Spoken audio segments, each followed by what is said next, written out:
Hello everyone, कैसे हैं आप लोग? बढ़िया, मज़े में हैं? तो चलिए, अगर मज़े में आए तो आज कुछ पढ़ाई कर लेते हैं। ठीक है, तो आज हम लोग डिस्कस करने वाले हैं differentiation of exponential function and logarithmic function. ठीक है, तो इसको मतलब स्टडी करने से पहले हम लोग डिस्कस करना चाहेंगे कुछ लॉगरिथमिक के बेसिक के बारे में। ठीक है, और हम लोग डिस्कस करेंगे कि यार y equal to a to the जो पावर x है, तो व्हाट इज a हियर, यहाँ पर a क्या है और यहाँ पर e क्या है, आखिर इन दोनों इक्वेशन में क्या अंतर होता है। तो इन सारी चीज़ों का हम लोग स्टडी करने वाला है। ठीक है, तो यार देखिए, दो बातें हैं। ठीक है, सबसे पहला आता है y equal to a to the power x और दूसरा आता है y equal to e to the power x। तो अगर मैं बता दूं आपको, यहाँ पर जो x है, ठीक है, x is a independent variable. ठीक है, x क्या है, यहाँ पर इंडिपेंडेंट वेरिएबल है। लेकिन यहाँ पर जो आपको a दिख रहा है और यहाँ पर e दिख रहा है, तो a and e are constant, ये दोनों जो होते हैं कांस्टेंट होते हैं। ठीक है, लेकिन आखिर कांस्टेंट है तो इनकी वैल्यू क्या होती है? क्या वैल्यू अलग अलग होती है? बिल्कुल। देखिए, यहाँ पर जो आपको e दिख रहा है, e, तो e की वैल्यू जो होती है फिक्स होती है, जो कि 2.71 के बराबर होता है। ठीक है, लेकिन जो यहाँ पर a है, a का वैल्यू 2.71 के अलावा कुछ भी हो सकता है, लाइक 2, 3, 4, 5, 6, 7, 8, 9, कुछ भी हो सकता है, पर 2.71 नहीं हो सकता, बिकॉज 2.71 फिक्स्ड वैल्यू होता है e का। ठीक है, तो मैं बोल सकता हूँ कि e is a special case of a। ठीक है, a का एक स्पेशल वैल्यू होता है। जब a का वैल्यू जब आप बढ़ते जाओगे तो एक समय आएगा कि उसकी वैल्यू 2.7 आएगी, तो वो 2.71 जब आएगी तो उस समय मैं a ना बोलकर मैं उसको e बोलूँगा। ठीक है, तो चलिए, सबसे पहले मैं ये दो फार्मूला हम लोग देखेंगे। ठीक है, अगर आप ये दो फार्मूला समझ जाते हो तो ये बाकी दोनों इसी पर सेम बेस्ड होता है। ठीक है, तो यार देखो, जो पहला है कि अगर y equal to a to the power x आ गया, ठीक है, y equal to a to the power x, तो इसका जो डिफ्रेंसिएशन होता है, सबसे पहले क्या करेंगे, d a to the power x upon d x लिखेंगे। क्यों? क्योंकि y यहाँ किस पर डिपेंड कर रहा है, x पर, तो हम लोग डिफ्रेंसिएशन किसके रिस्पेक्ट में करेंगे, x के रिस्पेक्ट में करेंगे। तो लिखेंगे इक्वल टू, पहले जो भी फंक्शन गिवन है पहले मैं उसको यहाँ लिख लेता हूँ, same as it is a to the power x। उसके बाद a को log फंक्शन के अंदर डाल देते हैं, log a बेस e।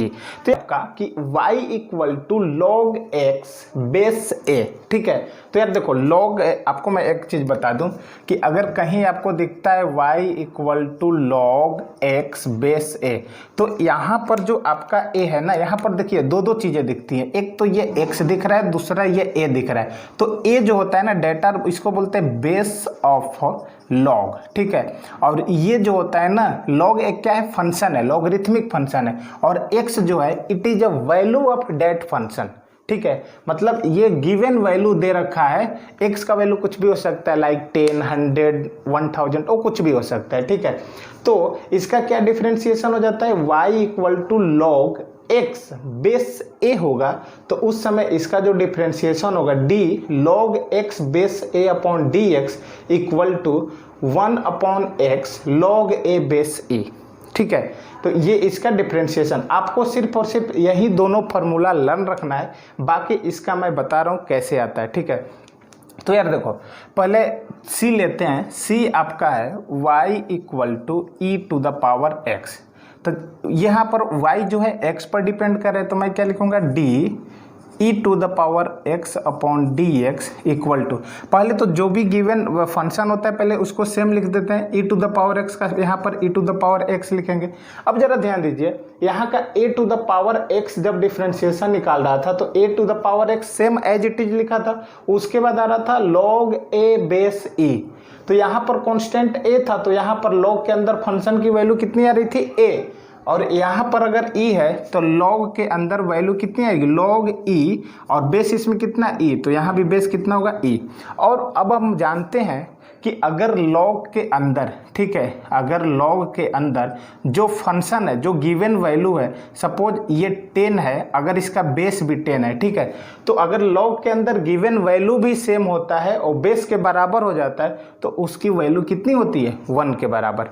जैसे मैं बोलूँ कि लॉग, ठीक है, लॉग बेस अगर एप्पल है, सपोज बेस एप्पल है और गिवन वैल्यू भी क्या है, एप्पल है, तो इसकी वैल्यू कितनी हो जाएगी, 1। तो जब बेस की वैल्यू गिवन वैल्यू के बराबर हो जाता है तो उस समय लॉग की जो वैल्यू होती है कितनी होती है, 1 होती है। तो मैं बोल सकता हूँ कि लॉग ई बेस ई, इसकी वैल्यू कितनी हो जाएगी फ्रेंड्स, 1 के बराबर हो जाएगी। तो इसका टोटल वैल्यू क्या हो जाएगा, e to the power x. आया कि नहीं, डी ई के power x upon d x equal to e to the power x. तो इसका मतलब e to the power x का जो डिफ्रेंशिएशन होता है वो बिल्कुल सेम ही होता है जो गिवन होता है, ठीक है। दूसरा है आपका y equal to log x base c, ठीक है। तो d है d y equal to log x base e, ठीक है। तो अब इसका डिफ्रेंशिएशन करते हैं, तो लिखेंगे d log x base e upon d x equal to, अब देखिए इसमें लॉग एक्स बेस ए का क्या था, 1 अपॉन एक्स, तो यहाँ भी एक्स है तो सबसे पहले 1 अपॉन एक्स लिख देंगे। उसके बाद क्या है, लॉग ए बेस ई, तो यहाँ पर कांस्टेंट ए था बेस, वो तो ए यहाँ आया, तो यहाँ पर बेस क्या है, ई है, तो इसका मतलब फंक्शन में वैल्यू कितना आएगा, ई आएगा। तो लिख सकता हूँ लॉग ई बेस ई, तो यहाँ फिर से लॉग ई बेस ई की वैल्यू कितनी हो जाएगी, 1 हो जाएगी। तो यहाँ फिर से हमें वैल्यू कितना मिलेगा, 1/x मिलेगा। तो इसका मतलब कि अगर आपको ये दोनों फार्मूले लर्न है, ठीक है, बहुत अच्छे तरीके से, हालांकि बहुत कन्फ्यूजन हो जाता है कि यार ये जो लॉग ए है ये ऊपर रहता है कि नीचे रहता है, किस में ऊपर रहता है किस में नीचे रहता है, तो यार आपको क्लियर कट पहले कर लेना है, ठीक है, कि y equal to a to the power x में log a base e multiplication में होता है और y equal to log x base a में वो डिवीजन में रहता है, ठीक है। तो आई होप आपको ये 4 फार्मूला क्लियर हो गए होंगे, ठीक है। तो अब चलिए कुछ थोड़ा सा प्रॉब्लम कर लेते हैं छोटा छोटा।